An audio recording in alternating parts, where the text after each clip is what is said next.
Minnesota Vikings fans, welcome back to the Purple People Eaters podcast. He's Aaron, I'm Chris, and we're here to discuss what else? A Vikings victory over the Bears, 19-13. We were just talking off air a moment ago. That was the fourth win in 20 tries. So we're 4-16 the last 20 years at I was about to say Lambeau, at Soldier Field. And I heard a stat, I think on 1500, that those three other victories were by 3 points or less or something like that, which totally makes sense. As Aaron and I were just saying, like, yeah, even last night it was super grinded out type ugly game, but they got the job done on the road in a big spot where they needed a win to keep this thing going. And after that Green Bay game, we were talking, hey, let's get a couple more wins in a row before we can talk about the playoffs. And although we're not going to have a playoff segment that's going to go 20 minutes by any stretch of the imagination, we still got to get past Dallas to keep this thing going. But we're just going to sit here and be happy. Don't worry, be happy, as the song said. The offense produced when it needed to. Took us a while to, get the run game going, which we assumed would happen. Cousins had a great game. The offensive line blocked fairly well. Sure, not on run block, but once again, you're going against a defense that doesn't allow that. So I thought they did just good enough in spots. The play calling was great in a lot of different ways. The defense, once again, only 6 points. Obviously, they didn't give up the kickoff return. So the defense continues to get better on third down. Those third down blitzes were crazy. We're going to talk all about it. Obviously, we are going to have a special teams segment, though. Oh, boy. I mean, last night, last two games, we could have lost those games like in a normal games just off the special teams. If you have two punts blocked, there's a chance. I don't know the analytics, but there's a good chance you're probably going to lose that game. And then there's like 4 or 5 things last night beyond that muff kick. But how much credit do you even get him? The guy just dropped the damn ball. So we're going to talk it through, no doubt about it. It's just nice to have a Vikings victory and get close to 500, 4-5, and we'll update you on the schedule remaining, the last 7 games. It's doable. It is doable. Now, some people are like, oh, here we go again. We won some games, and now we're just going to fall short of the playoffs. It'll be interesting how that plays out the rest of the year. But with a young team, especially defensively, I think it's key to close like we kind of thought they would and to basically get 2 free agents back on your team next year on the defensive line, and these aren't just run-of-the-mill dudes. So, but of course, we're going to hear that a lot. But if this is your first time listening to this here Vikings podcast, welcome. It streams live right here on blogtalkradio.com/Rope-A-Dope Radio. It streams live at archives. But, you don't have to go to Blog Talk and Rope-A-Dope Radio and download the show right there or listen to the browser. You can find this Vikings podcast under the Rope-A-Dope Radio podcast at Apple Podcast, iHeartRadio, Player FM, TuneIn, Stitcher, really almost across the board. We're also part of the Grueling True Sports Podcast Network, which can be found on Spotify. Last week it wasn't on there because there was a little OneDrive issue that their systems were down, and that's how I actually deliver the MP3 and got to it a little late, so it couldn't get up. But for those wondering about that. But while you're at it, why don't you head on over to thegruelingtruth.com. It's football, it's basketball, it's baseball, it's boxing, it's everything in between. And before we get into this Vikings victory, if you're thinking about cutting the cord, maybe you're not quite happy, I got something for you. It's called AT&T TV Now. It's live streaming cable. They have the 7-day free trial. There's no annual contracts. Once you sign up, the plans start as low as $55 a month. You can stream it anywhere. They have the cloud DVR. And just for signing up, you get a 30-day free trial of HBO Max. Here's another layer. With a max package of AT&T TV Now, that includes HBO Max and a free month of Showtime, which is normally $11 a month. That's AT&T TV Now. Like I said, live streaming cable. Okay, I'm going to go ahead and bring in my co-host. And it just feels good to talk about a road victory, especially Soldier Field, doesn't it? Yeah, I mean, the rare win in Soldier Field is really nice to take in. It kind of biting your nails there at the end, just because of all the things that can happen in a Vikings Bears game at Soldier Field. But this just in, hot off the presses, the Bears offense is terrible, and it's been terrible for a very long time. We try not to think about it because they usually beat us once or twice a year, so we don't really take that in. But you think about your lifetime, at least ours, we've never really seen a dominant Bears offense. But in saying that, the defense played really, really well last night, and Zimmer really pulled a rabbit out of the hat and put that together. With chewing gum and paste, and he find a way to get it done. He's done this for 3 weeks now. Defense is improving. We said it would improve, and it is. It's going to be interesting to see who makes the cut for next year's defense. And you got the whole Wilson Barr debate going on now. Who do you pay? Who do you let go? Wilson's going to be an unrestricted free agent at the end of the year. But, another point, Chris, is how good is Akeem Hicks? Talk about night and day for them.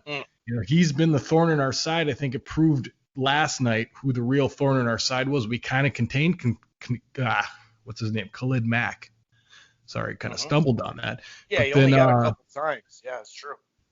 And, he got the interception, but that was more Thielen than Mack. But, it was night and day with Hicks in the game and Hicks out. It just seemed like that was the difference in the game. And, we always try to put our finger on what it is about the Bears that gets us. And I got to say, I think it's Akeem Hicks. Well, and normally they have a good running game. Last year, their offense was mediocre. The year before, though, it was actually explosive because, remember, that was Nagy's first year, and they all got all these fancy lineups. But this year, especially the last 4 to 5 games, it has struggled. And to be fair, before we start running over the quarterbacks or running over the skill positions, they have been down 3 starting offensive linemen. They got – and I almost thought they had another one coming back off of COVID, but they did get a center back from COVID. But when you lose – imagine this our team right now losing 3 offensive linemen. I mean, we've had our problems pass protecting, but that would be a nightmare if all 3 of them went down. And we've seen that when we had 6 tackles. So, yeah, man, that was something. And also, I mean, the key ingredients to beating them was the style of passing, mixing it up, and Cousins on his game. I mean, 3rd down Cousins in that game going against the number 1 team against 3rd down, the number 1 or the 2nd passer rating in general, or I should say lowest passer rating, and then number 1 defense on 3rd down, and Cousins was really money on that. I think we've been messing with this short to intermediate to crossing routes to not everything has to be deep. And man, you've really seen it the last, say, 4 to 5 weeks where they've done a good job of mixing it up. They're still doing the play action, of course, but I like how they've done the shotgun as well on certain passing plays. And I mean, offense on 3rd down and defense on 3rd down was awesome. And we found a way. It took us a while, Aaron, but we found a way to protect our young cornerbacks. Yeah, and we got, I think cornerbacks that can play. Chris Jones has been impressing. I didn't know anything about him until he showed up last week and played pretty well last week, played well this week. You're right. You're playing a lot of, cover 2 to cover them up a little bit. But it'll be interesting to see when Cam comes back, should be this week. If he takes the spot, Boyd's been playing well. Do you stick with what's been working? Or do you throw somebody else in there, maybe get a rotation going for once? It'd be nice. But, yeah, got to be impressed with the corners. And, you got to think that's a plus because you tell me in the beginning of the season we're going to end up with Chris Boyd and Chris Jones coming down the stretch here in the season. And, probably not thinking things are going to be great. But Gladney's improved a great deal. He's really holding down the nickel. Out of necessity, I think he had to learn quick. And he really has. I'm not going to say he's better than Mac was last year. We're not there yet, but he's sure improving, and it's nice to see players improve in front of your eyes. Yeah, no doubt about it. And It is just nice to know that we have some returning, but that's like on cornerback, the depth and whatnot. And it's a good point, though. We were young already, but now look at how many people haven't even played some of these games. On to the game, though, the Vikings had a nice opening, kind of methodical drive going on. There was this play where they had an empty backfield, even though they had two running backs. That was pretty cool. We don't necessarily see that too much. And then on a first down pass. Oh, and that's another thing, the first down passing. I mean, we had several of them throughout the game. I almost thought later that, oh, maybe we shouldn't pass in this one, but hey, I'll take that type of aggression rather than throwing it 50 yards in the air type aggression. But Rudolph had a nice catch and run. Would have been a first down right around that 25, right around the red zone. And we know coming into this week, we were fourth in red zone. So it's like, all right, let's get in there. And we've been doing, we've been getting points regardless normally, except that Seattle game. But we won't talk about that because we're happy now. No, but Rudolph, it was just one of those things that the ball came loose just barely before his knee hit. It was called a fumble. There really wasn't, any way you could turn that around if it was called a fumble. It was a close call, but it was a fumble. And he didn't really fight too much on it. And that was the first fumble in 137 games. So you knew we were playing in Soldier Field when you see that kind of stat come out. It's like, oh, really? And then Harrison Smith, though, bounced right back out of INT. It was kind of a pass that was high and behind. Smith now tied for third most INT since 2012. And, actually – the refs didn't call much for a while. They missed a couple, but at least they were kind of missing it on both sides. But little six-play, 41-yard drive. Thielen made a nice one-hand grab to go up 7-zip. And it was kind of like, all right, we moved the ball. We got into the red zone. We fumbled. But then we got it right back. And I felt like, okay, that's still kind of feeling like we scored on the opening drive, being up 7-zip. Yeah, it did feel that way. And what a great catch by Thielen. He does that time and time again, make incredible catches. I'd like to see Jefferson get a little bit more end zone action, but you had to be blown away by that. And it was a nice drive. That first drive was a really nice drive. It's unfortunate that Rudolph fumbled. And then you go on, defense comes in, and you're saying, okay, we're up 7-0. Let's see what happens. What does Chicago have for us in this one? And they kind of got, a little bend there, but then like a Zimmer defense, got in the red zone, and you kind of knew it now. You can kind of expect it. It's going to get tight in the red zone with Zimmer's defense, and they managed to hold them to a field goal, which got it, 3-7. You can live with that a little bit more. You kind of see what each team had to offer at that point. And so they go on and do that. Jefferson makes a nice catch in the next drive, but ultimately they punt. And then the defense comes back out and shuts them down quick. I think they got one first down, and then it was all tapped off by Wilson with a sack on third down, forced them to punt, and then bring Cousins back out. And, was it Thielen's fault? Was it Khalil Mack? Was it a bad pass? It was an interception. And I guess I have to tell you that was probably Thielen there. Ball bounced off his chest, but I got a feeling that ball got there a little too early. And maybe for a good thing, maybe, Mack would have caught it running and would have been a pick six. But unfortunate pass there by Cousins. So the first good thing, or the first thing you mentioned about Cousins is a bad pass that was in two hands on the ball and actually let it hit his chest and it popped out. I can't put that on Cousins. I'm sorry. I just can't. But we did have some good Troy Dye, who we've been talking about a lot. Like, let's see what he's got. He had a nice blitz. Hercules had a nice blitz as well. And Cousins came out 7 for 7, hits like in the first half, I think 7 different receivers. But this, we ran the ball decently early, like in the first drive or two, but then you could kind of see the negative yards coming out. And it was like, oh boy. But on this drive, we had 3 first down passes. I think Cook, Conklin, and JJ. Cook had a nice little pickup on the 3rd and 2, a 6-yard pickup, right, leading into the bobble. But yeah, I think he had it and he bobbled it. I really can't put that on Cousins, to be honest with you. I just don't see how that was Cousins. And they got a nice little run off it too for a second. And hey, I'll give Cousins credit because well, what do you got? Like Cam, you got a couple other guys that can tackle, but most of the times it's like, dude, just don't even try to tackle him. He actually put like a middle school hit on his knee and it went out of bounds. I was like, hey, don't do that again, Cousins. But that was nice. So they did get a field goal out of it. It's 7-6. And I want your thoughts on 50 seconds left, 2 timeouts. Now, I think 4 separate times this year we've managed to score at least a field goal, if not a touchdown, in the closing part of the second quarter. What'd you think about that decision at that time? We're up 7-6, 50 seconds left, 2 timeouts.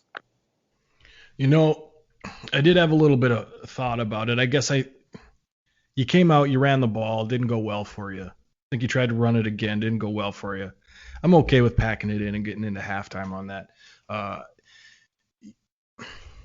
Would you have liked something else? Yeah, but do you want to risk a turnover or a fumble or something like that in the last 50 seconds? I was fine with it, I guess, to answer your question. I would like to see us get a little bit more dynamic, though, at the end of halves and in quarters even would help a little bit. It just seems like you're kind of selling your offense a little bit short if you're going to just take a knee and go into that half sometimes. Well, especially since we've had success at the end of halves this year. It was a little surprising. I'm with you on the first. They kind of felt it out. Hey, maybe we could pop an 8-yard run. But it is kind of funny because we hadn't popped an 8-yard run yet. So it's kind of like, well, I guess they were thinking maybe we'd pass. So maybe they think, oh, we'll run or whatever. But I hear you. It was kind of in between. I think it's a good question to bring up, especially, like I said, since we've done it. But in the end, we ended up not doing it. So you're at the half. Cousins 14 of 15. One of them was that pick.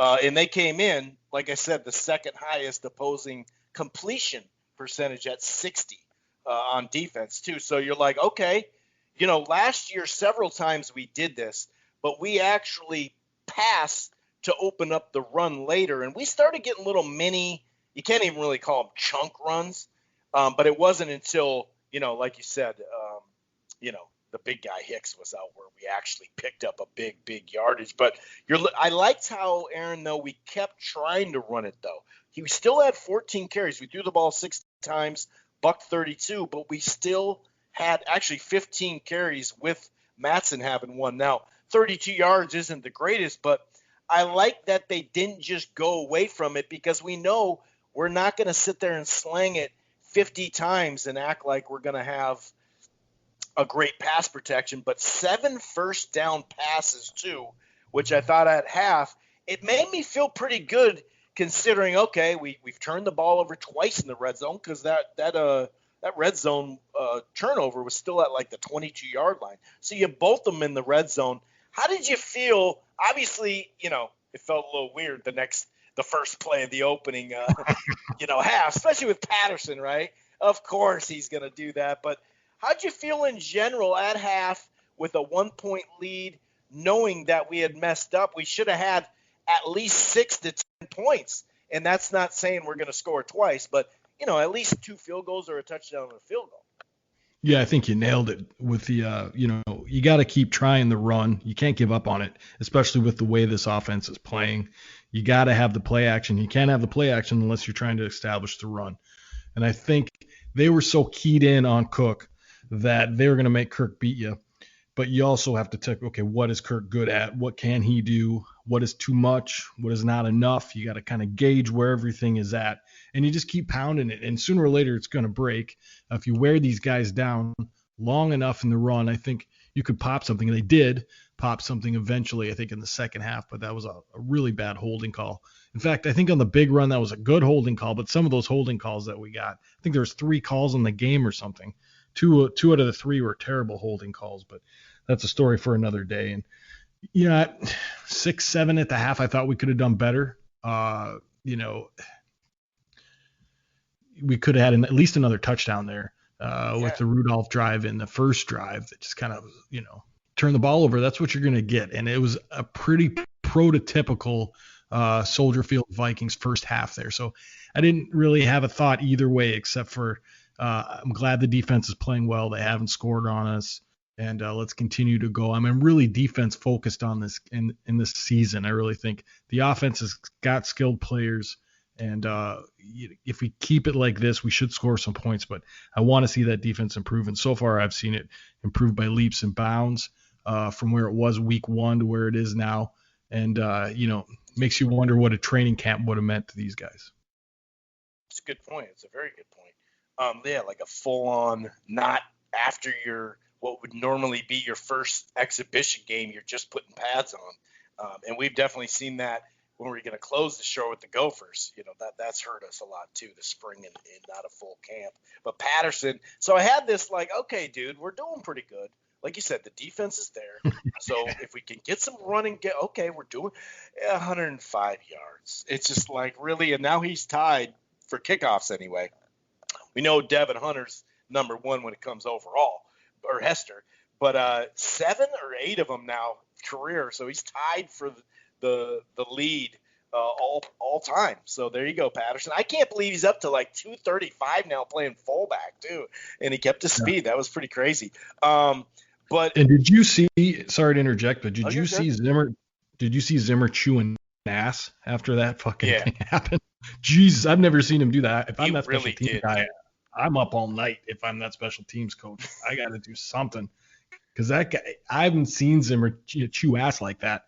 It was good to see because I think it needed to be done. Our special teams have been atrocious. I don't know if we want to get into that now or save it for another segment, but man, that was just the cherry on top for him. I think he just blew a gasket and he just let him have it. It was great to see, but I just wanted to point that out because I've just never seen Zimmer just full on. He'll say it under his breath or point at somebody or throw an arm up. Yeah. Right. He'll say to the He ref. walked down the fucking sideline and just let him have it. He said, "Look, I only got one good eye, but even I can see." He was pissed. That was funny, dude. I saw a bunch of replays of that on memes and stuff like that. But yeah, it felt like, okay, well, we had our chance with those. We should have about 10 or about 10 points more. We had our chance there, and now there's a touchdown, and somehow they're going to fucking pull this fucking thing off and just do it the ugly way. And it did really feel like that, man. It really did. Yeah, it was really deflating. It was. Because you just go, this is how it goes. This is what happens. But then the defense comes out, holds them up. Offense comes out pretty, 1 first down, 3 and out, go to punt. Bears guy muffs the ball and they gift wrap a nice little possession for us there. Yeah, definitely. Jefferson made a nice catch on that 3rd and 8 too, but we just couldn't stretch enough, couldn't fit it in there. Cousins a little high on that ball. Because Thielen got one hand on it, almost got a second to keep that drive going. But you're right, and that's where it's so that's the positive special teams right there. The guy just dropped the ball and we picked it up. Yeah, I think that's a good thing, right? But unfortunately, we didn't cash in. We had a first down pass, and this is where Thielen he even said it. Was it today there? I don't know. But he had 2 hands on it. The corner made a good play, though. He knocked it off. But, when you have 2 hands, my thing was the upper body. This guy can make so many catches, but, he doesn't move his whole body towards the ball to say it's my ball. But he had 2 hands on it. But I got to give, the ball could have led. He didn't want to lead him too much because there's a safety, but he could have let him. Thielen could have just grabbed the thing because he had 2 hands on it first. But I got to give credit to the cornerback, too, because that was a good play. But there was, a pass interference off Rudolph, too. There was a couple calls where you're like, oh, wow, we weren't calling them. Now we're calling everything. Oh, we didn't call that, though. So we ended up, long story short, 10-13, and then 3 and out, 13-13, have a nice little drive. I would have liked to seen, a little bit more in there, obviously, but they were starting to get sacks and pressure defensively, just to turn it defensively for a moment. And Harrison Smith on a 3rd down kind of volleyball spiked the shit out of this ball to get him off the field. And like I said, we went down there, tied it up at 13-13. There was a good first down pass to Rudolph off of a penalty that we had. There was we had that 35-yard run, and then Rudolph held. And I actually did think that where you look at where his hand was behind the pad, they're probably going to call that. But that was the first penalty of the game right there, which is crazy. But, it is what it is. It was kind of like, oh, we're finally breaking through on the run. And then all of a sudden it wasn't. But, no big deal there. We ended up tying it up 13-13 with 2 minutes left. And that was that 53-yard catch on a 3rd and 11. The third down on offense was phenomenal. But he got stopped short of a first down. They had it covered up. They tried to kind of dump it 8 yards or so and see if Jefferson can break a tackle. It was tough because there wasn't much there. But I did notice, that third down, that's when you saw Hicks limping. And I didn't know what it was, but once I heard hamstring, I thought, okay, hold on now. Big dude hamstring, he ain't coming back. But then Kendricks went down for half a second. I'm like, no. But it was just him, the wind knocked out of it. DJ Wanham forced a punt with a sack. And then all of a sudden, the largest gain of the night, 8-yard run. And Cook goes down a little bit. I'm like, oh, he just landed on the ball. He was grabbing his groin there for a second. I thought, oh, dude, tell me this isn't happening right when we get Hicks limping off the field. But you're so right about that. I actually got the numbers after Hicks left. It's pretty freaking telling because then all of a sudden I think it was a 14-yard run was the longest, but that was on a 3rd and 20. You know what I mean? So that's the one we didn't pick up. But really 8 yards was the longest. But so 96 yards, that the fourth quarter running helped a lot too, but 57 of the 96 came after Hicks left the quarter. So like you said, that has been the nemesis. But at 13-13, 2 minutes left in the third, where is your head, sir? Well, you're glad they fought back in it at that point. And you didn't really know which way it was going to go, although I thought the defense was up to the task. That ball that Kirk threw to Jefferson, 50-some yarder, that was one of the better balls I've ever seen Kirk throw. That thing was on a dime, and it was a laser right to Jefferson, who managed to get some yards after the catch. So that was probably one of the plays of the game there. Well, Hicks was the difference, I thought, a little bit there. So I was thinking, okay, with Hicks out. But then, we got to see, the death of our season twice in that game. One, when Kendricks went down, I thought this is not good. And you could see Zimmer's face. He was not happy about it. Thank God Kendricks came back. And then when Cook goes down, you go, okay, well, that's the other side of the coin. If he goes down, we're done too. So you got to kind of get scared for those two guys and for that squad. But thank God they both came back. And, so I was a little worried. I wanted to make sure that could see Cook run well, so I knew there was nothing going to linger. Apparently he just got, we all know what happened to him on that play. Right. So that, you're definitely out for a couple snaps when that happens. But so I was feeling good about it. But at 13-13, you got to go with the ghosts and the demons and the curses and all this stuff, and you're not quite out of the woods until you're out of the woods. So I wasn't feeling great. But then, go 3 and out, get a punt. Hercules makes a good play. He's really showing up lately. They kept getting his weight wrong because he put on about 30 pounds since he was 250. So he's about 279 right now, 280. But nonetheless, he's showing up too. We're starting to see the rotation. You're still not seeing Lynch, which is bothering me. But, if you can get – Well, he was – though, wasn't he? I don't know. Maybe. Yeah, I'm pretty sure. If he was, then I'm not so bothered, but I would like to see him a little bit more. But he's not healthy. But you start to see the defensive line. Now, the point you said at the top of the show about there having 3 linemen out, that makes a difference. Why we got a pass rush, why things. So I'm not going to say all's, rosy with the defense, but, you can only play who's lined up in front of you. And I thought they played well. So, offense comes out. They punt again. Now I'm starting to get a little worried because – after Thielen gets the touchdown, we're up 13-19. We missed the extra point. Of course we missed the extra point. Low snappy. Just the perfect. Lose by 1. I mean, that's what I'm thinking there. Yeah, key play too when we got that holding call, which was bullshit.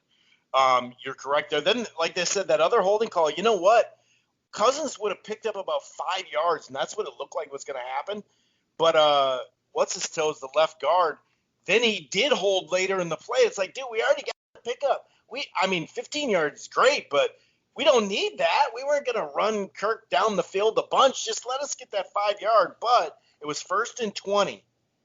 And when you're backed up, you're always thinking, oh, we're playing a great deal. Oh, here we go. But Rudolph right away caught that ball and kind of ran through a couple guys and got us in good position, good third down, actually a first down throw again to Jefferson. And Cousins kind of got outside the pocket. And that was another thing. They gave him, like you said, O'Neal did a great job. Sure, they played the highlight of him getting trucked and picked up and all that. But he really did a good job because I noticed it was like we're starting to contain one side for sure. So it's kind of like you're starting to see Cousins go, okay, it's coming from there. I'm just going to get out right away instead of having it going around him. And then you're like, oh, God. And then we know he's screwed. And then Thielen, obviously, red zone Thielen, 20-20.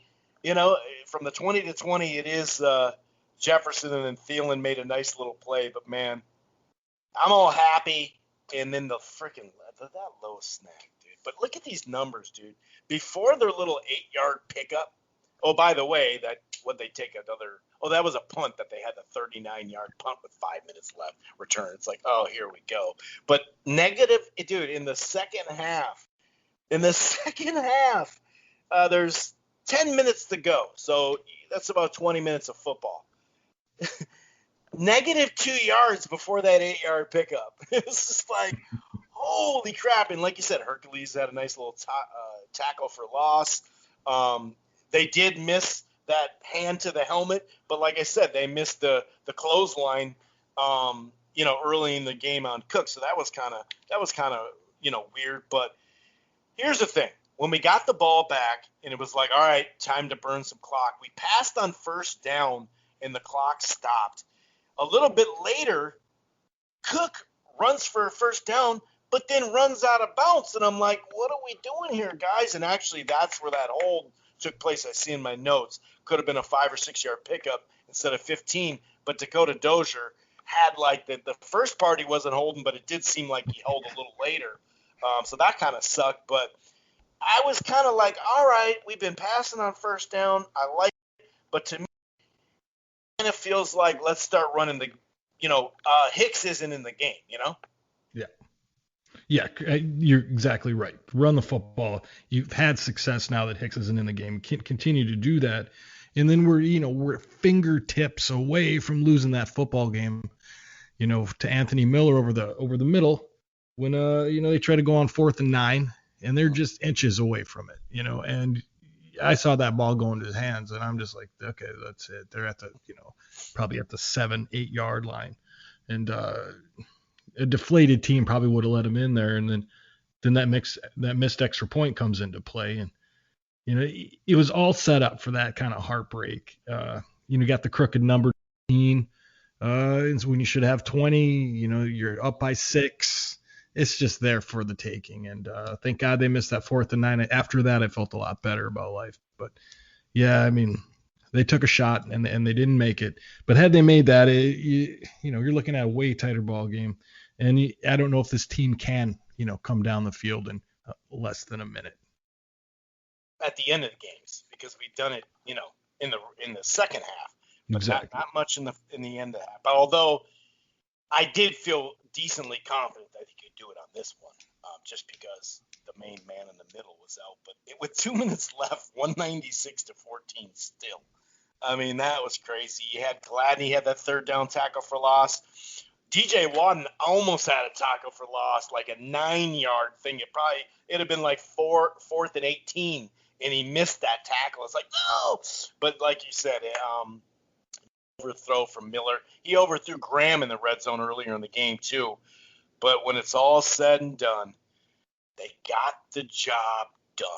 19-13. Like you said, it's only our 4th victory in the 2000s. At Lambeau Field, so we just gotta soak it up.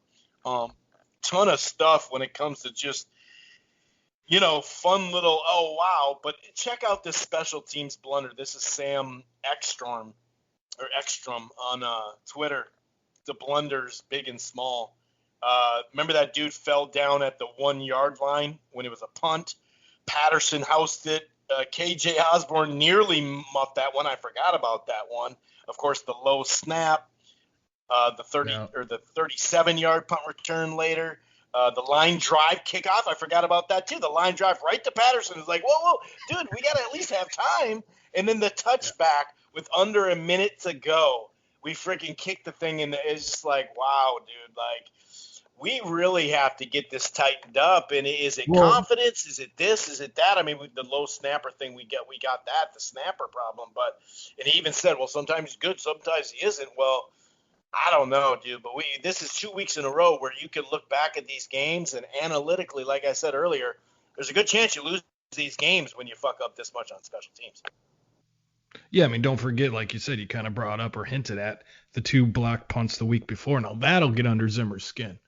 His defense makes a stop, and you're going to give up field position like that on a block punt. So we've definitely got these problems on special teams, and, I don't think they've ever been more glaring than they kind of are. And now there's something up there. I don't know if it's personnel or things that they're doing or not doing, but it's got to get fixed. And like I said, Zimmer made it pretty damn clear on the TV broadcast that I wasn't happy about it. And, this guy's got to wonder if he's going to wake up tomorrow with a job. I mean, Zimmer doesn't really handle disappointment that well. Ask a few people. Yeah, especially with special teams, dude. Yeah, ask John DiFilippo and Danny Carlson how he handles that. Mac. We'll do it on the Air Mac.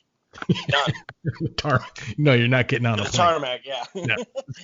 Take your luggage, call a car. You're not coming back. Just feel it. I love it, man. I mean, I'm really impressed overall. Just to surmise the game, to me, it's always nice to win in Soldier Field. It's nice to execute, have very few penalties.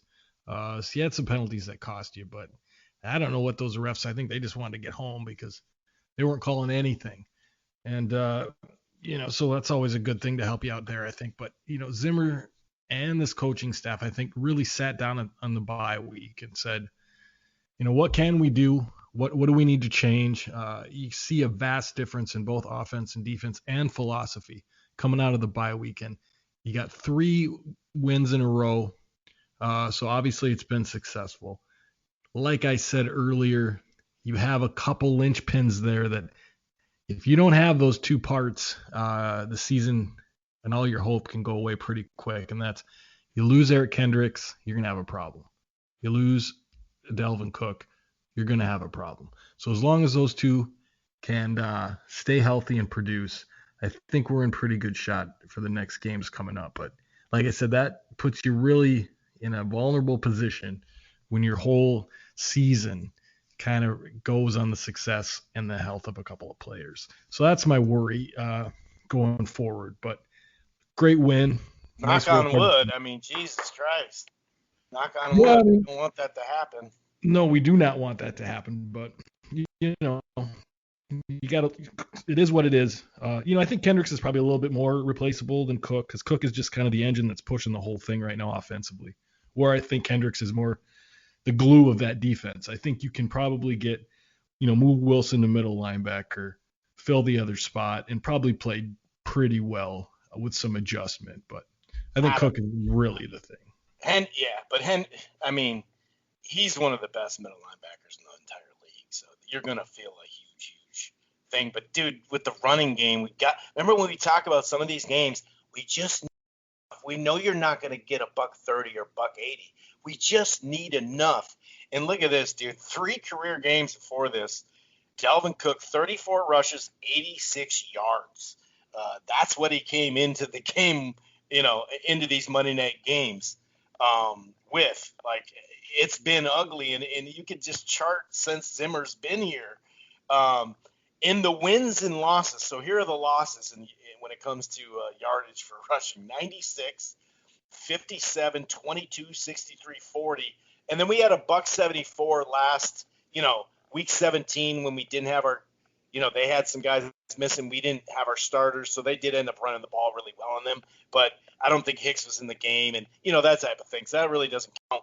But the wins, this is the lowest rushing count with a win, because the wins have been 121, 147, 129, 124, 159, 147, and obviously all of them, at home, those two, by the way, or maybe just one of them. No, I think they were at home. But I mean, we rushed just enough, and the red zone, now we're up to 6th in red zone, which is pretty dope on defense. So now we're top almost 5 in both categories, and Jefferson just keeps piling it on. Ties Randy Moss for the most, 100-yard receiving games as a rookie, and we know he didn't play much. Jefferson ranks in the first 2 games, just to finish that off. He ranks 5th all-time in rookie receiving by a Viking, 748, and that was actually, I think he caught one more ball.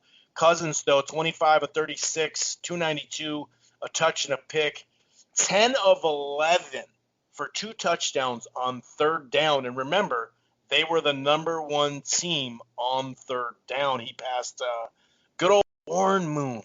I love me some Warren. He passed Warren Moon 6th place Viking all-time for completions. And good old Wade Wilson's going to be next, probably next week. But more on Jefferson.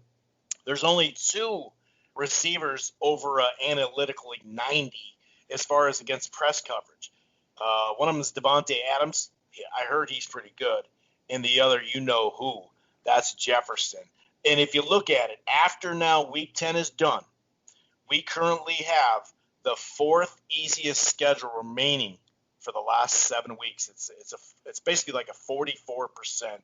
And obviously that changes, but that's a good news. And the Bears gained 70 yards of offense in that open quarter, and that was basically it, dude. I mean, they ran 50 offensive plays for 149 total yards. And yes, we know they were missing a lot of offensive line. That shit hurts. But still, it's fun to read some of these stats when it's the other way around. But I gotta say, you got to give Cousins some credit for this one, right? Yeah. One word answer. I love it. Here's something else, though. Here's something else. This was an interesting tweet. Go ahead. Yeah. On Twitter here, and I actually kind of mentioned this earlier of kind of just thinking about it. And this is the tweet. I'm rooting for the Vikings to make the playoffs, but if they fall short, that doesn't mean winning games was pointless. Building a winning culture and playing well as a team trending in the right direction is more valuable than, let's say, 5 or 10 spots or 8 spots up in the draft. Where do you sit on that? Because like I said, we've seen improvements on this defense, right? Like we've been mentioning. But we have 2 free agents coming back that we already have signed to our team. And one of them's the best edge rusher in the game. The other one is a plug in the middle.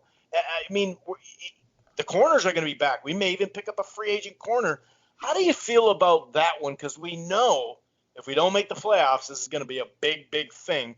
Is there something to say if they make a run, they improve as a team, the winning culture, the confidence? Miami did it last year, finished nicely, and now they're having a good season. Well, what do you think about that tweet? First of all, I did do the one-word answer on purpose. Yeah, played well, and I will give him credit for the win and for playing well. I do have my reservations, as I've made very clear on this show, but we're not talking about your reservations. We're talking about Cousins in this game. Cousins in this game played very well. Caveat, they're making the game plan perfect for him, which might be a definite plus. So I think it's very easy. We threw to run, though. We threw to run like we did last year against 8 one of the best. 6 yards, 7 yards. Yeah. I mean. So that doesn't count. So Tom Brady didn't make a career out of that before Randy Moss came? Like, come on, dude. Give him a little bit more credit. I just said, man, I'm giving him credit right now. He played well. It's like one of his best games as a Viking. And he won on Monday night. So he got rid of all the haters as far as Monday nights go.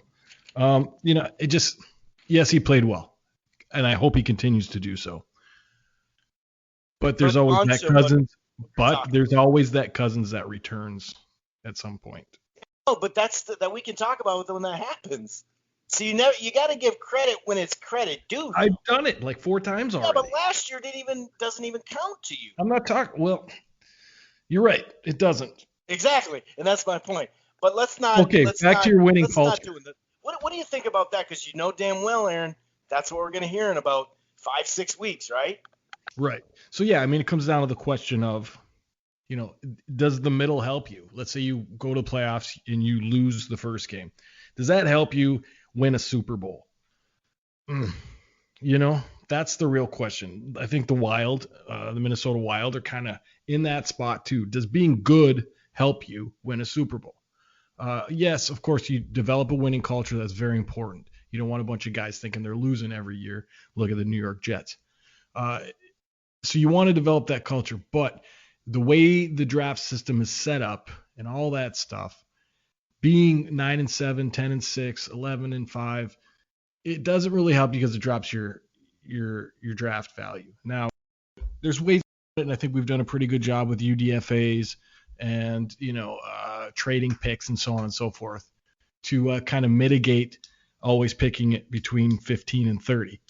But at some point, I think it does behoove you, especially when you're going to need a quarterback at some point, that you go and get a higher pick. Now, does it have to be this year? No, it doesn't have to be this year. It can be any year. But you're going to need, unless you just depend on some kind of dumb luck, especially because, we could do a whole show on this. This is not the show. But we really don't know how to pick quarterbacks. There's nothing out there that's a science or a reliable way of knowing if a quarterback from his college play is going to be good in the NFL. We've seen guys that were phenomenal in college be crappy in the NFL. We've seen guys that are crappy in college be good in the NFL. So there's no exact science for that. So, you got to I think you take one every year. Nonetheless, to get back on the point, this all leads to the fact that, is winning culture worth more than a higher draft pick? I think so. I think you make a good point. I think just the attitude in your building, your franchise, the look of it helps out a lot. Especially what we're doing with it on defense, Sure. But every once in a while, I think you got to kind of, you can't always be middle of the road. You're either going to have to be very bad one year or very good one year. It's going to have to happen. But to win a Super Bowl, I don't think, finishing 9-7 helps you much. But would we talked about those high top 5 quarterbacks, top 10 quarterbacks a couple weeks ago. Well, if we're 8th, we're still not going to get the top 2 rated quarterbacks. So, now does that pay off down the line, in picks? Sure, no doubt about it. But we got Jefferson was the 5th receiver picked, lower in the first round. So I think it's just something to look at. And I think that it kind of matters the year and what our team's looking at. And we know this is retooling. We just didn't know if it was full rebuild. Well, I think it's safe to say it is kind of a retooling, not a full rebuild.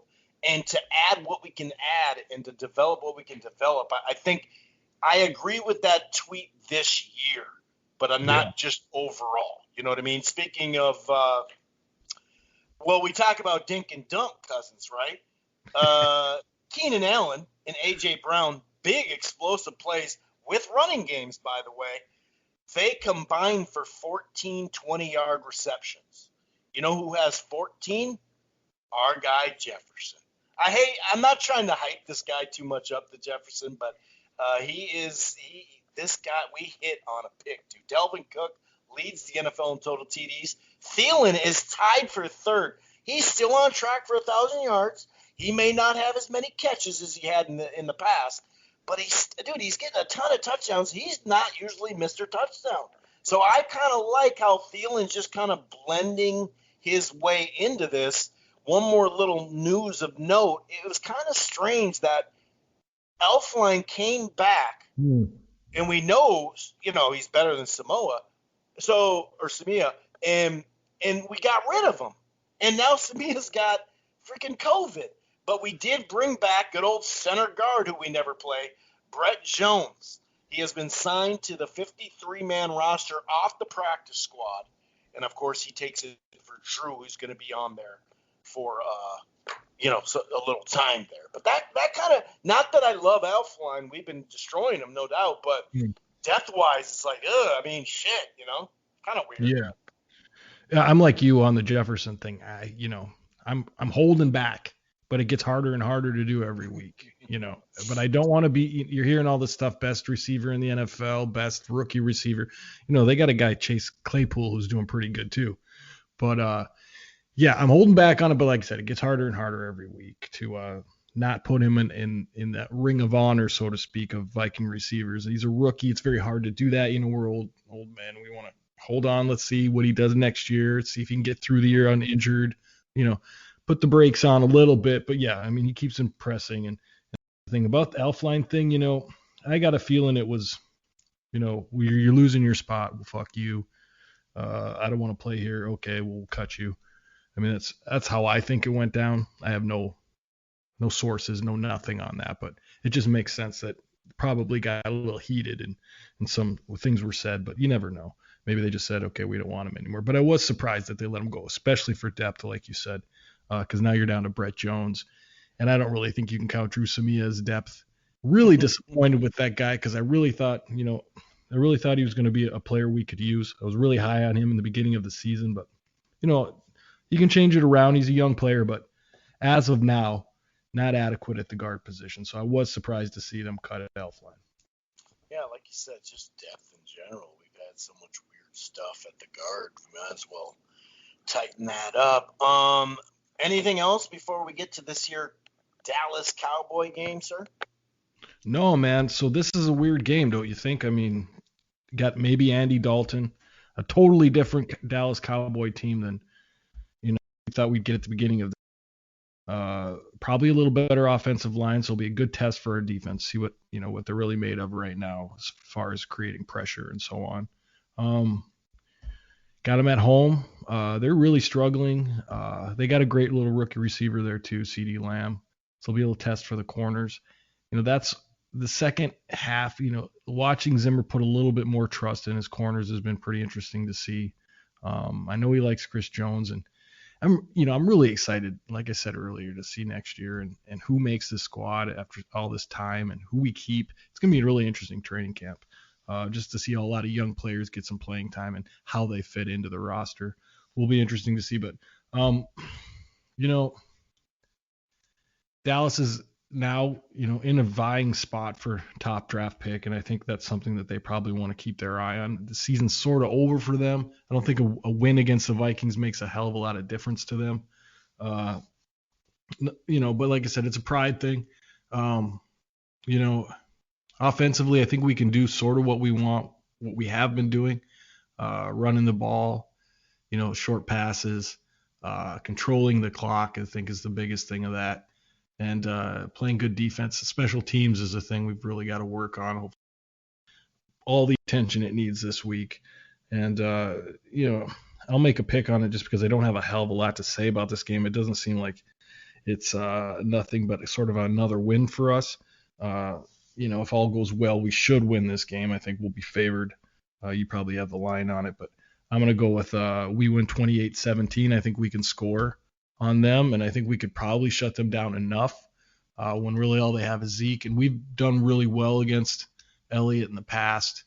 And Dalton can beat you, but he's probably a little rusty coming off an injury, so I don't see a lot of great things coming out of Dallas. But hey, if he gets his CeeDee Lamb and he burns our corners, that's a possibility for them to put up a lot of points too. But I just don't really see that happening, so I'm gonna go 28-17 Vikings on this one.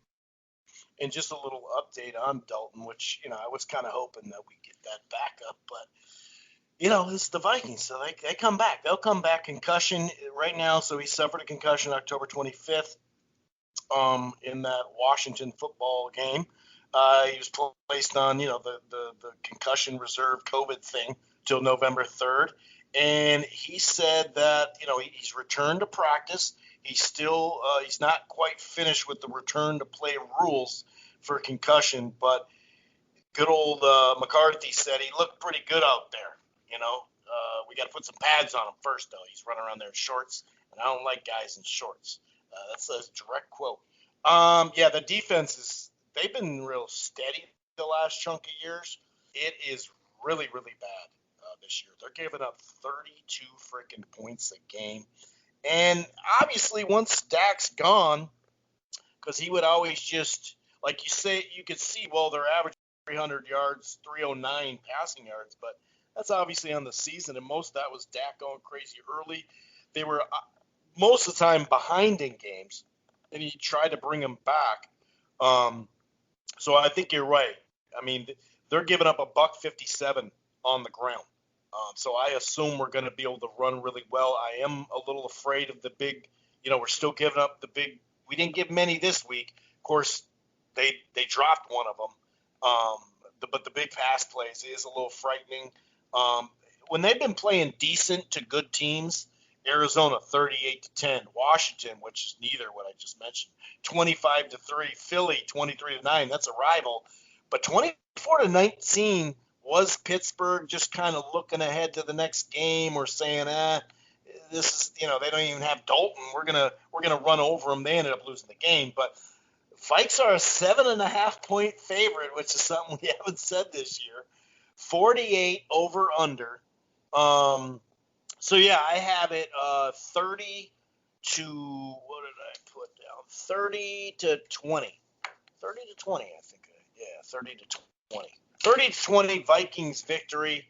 And the next couple of games are at home, but you still don't have that feeling.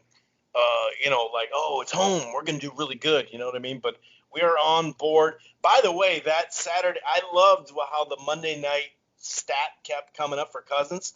Did you notice Joe Namath is 0? Mr. Clutch is 0-6. And Archie Manning, who, nice little ball player, he was 0-5 on Monday night. And some other dude's like 1 of 9, and I lost it.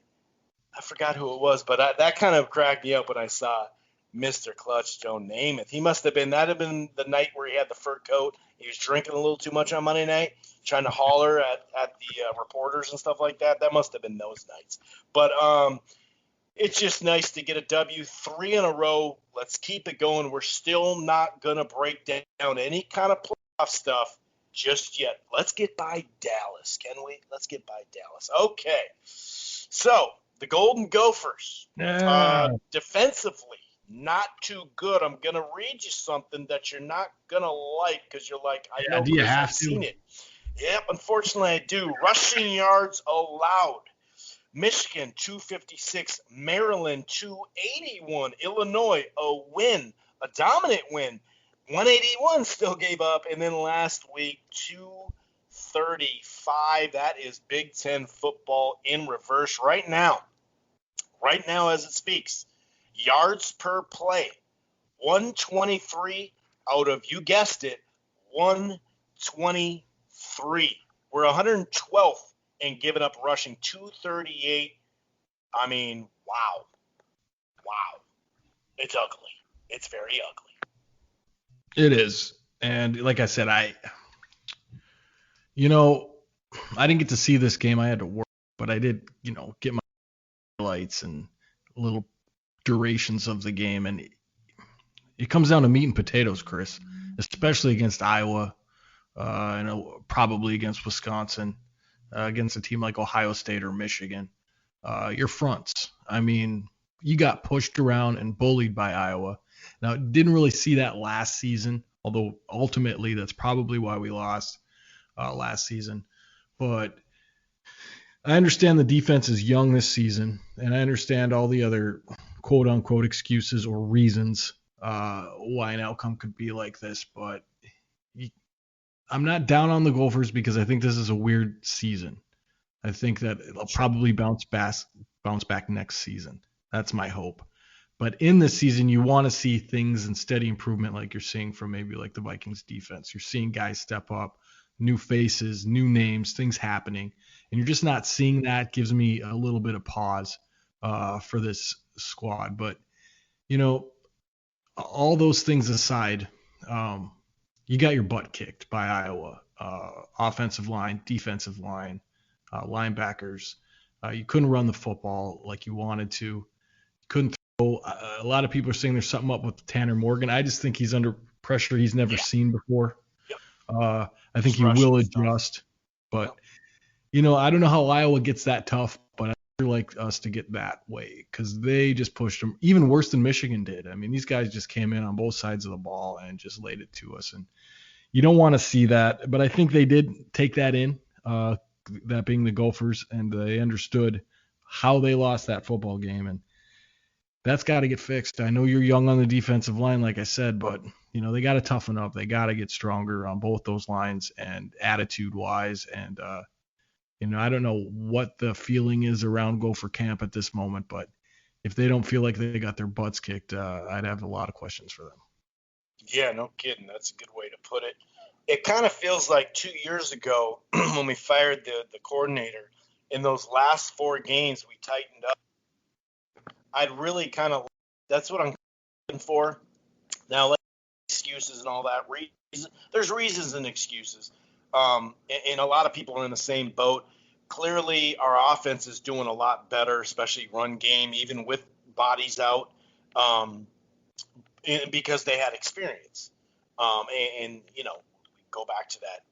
It's not that they're so super young all the way. It's very inexperienced too. So those freaking 14, practices and 2 scrimmages in a bowl game, or not a bowl game, but a spring ball game, and then a normal camp where you have 2 days and you're not just having to practice for like 90 minutes a day and stuff like that once school started.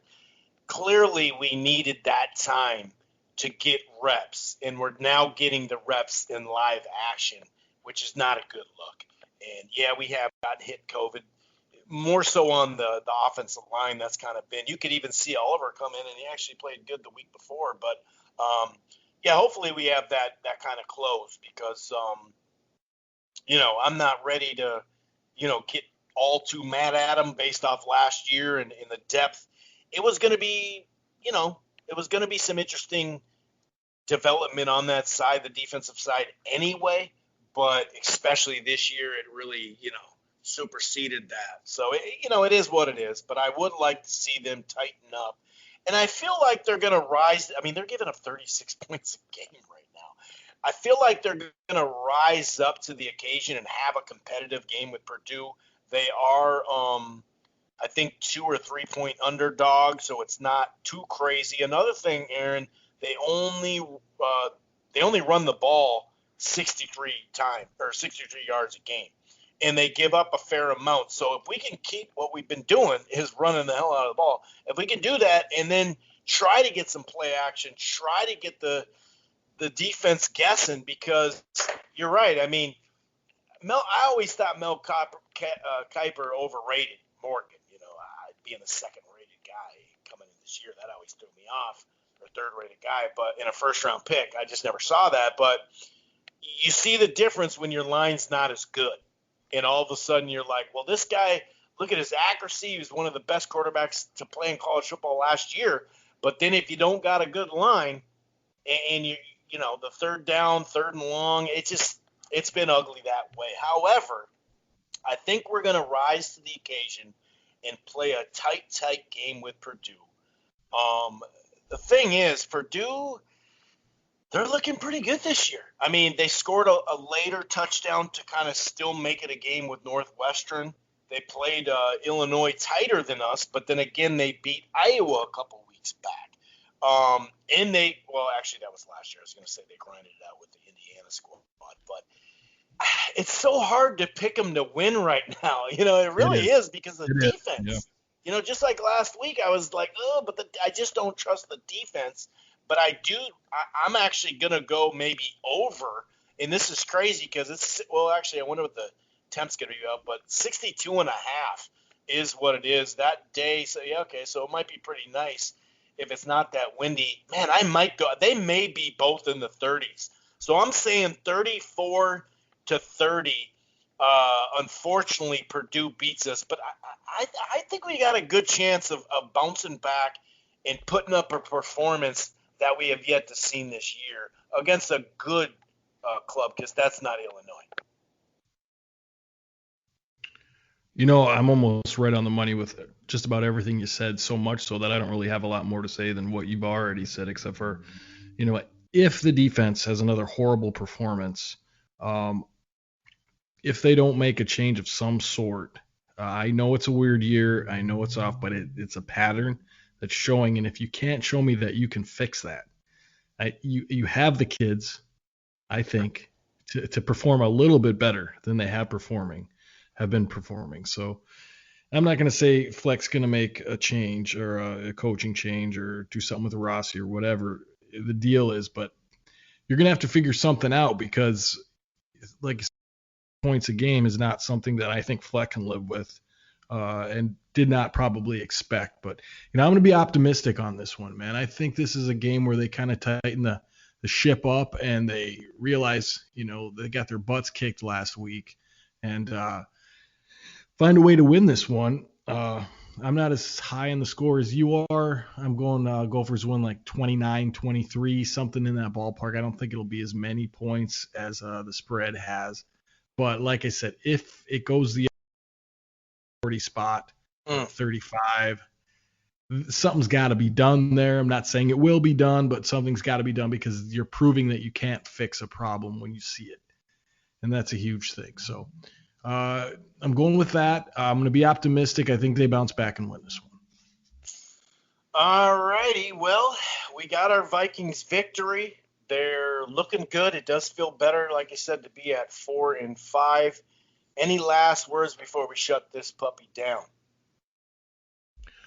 Follow us on Instagram at Living in Loserville Podcast for old shows. We've got a litany of every show from this season. We have the shows we did in the summer, looking back at the Vikings of the 70s, 80s, and 90s, 2000s. We've got the year that didn't happen with the Golden Gophers and some stuff with Kevin Garnett.